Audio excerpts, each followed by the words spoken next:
figure out.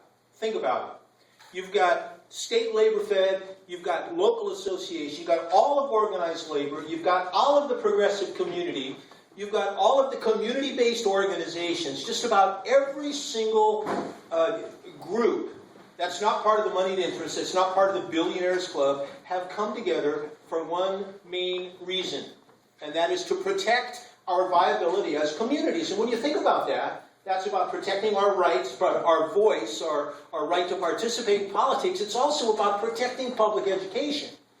You see, Prop 32 and Prop 30 are intertwined because we are the ones that always stand up. We always stand up to protect our communities.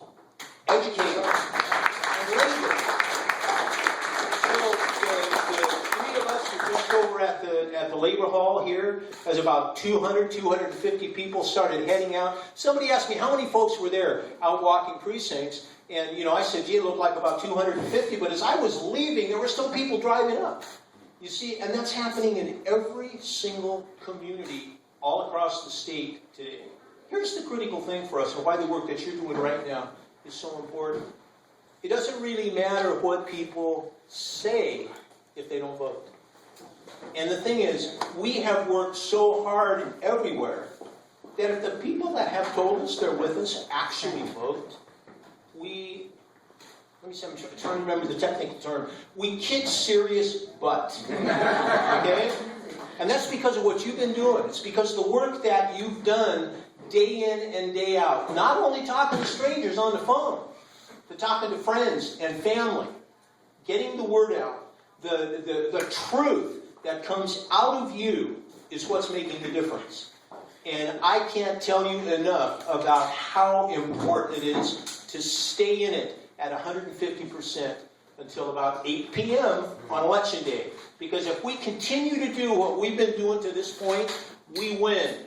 And that's a victory for our communities, that's a victory for our kids, it's a victory for our colleagues, and it's a huge shout out to the moneyed interests, not only in California, but in the rest of the United States, that you don't get to step on us. That's right. You don't get away with that.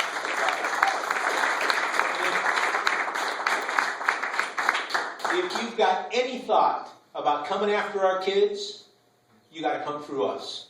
Now let me tell you something. They're nervous, and if you don't believe they're nervous, just listen to the crap they're putting on media right now. They are scared to death, and they should be, because they know who they're up against.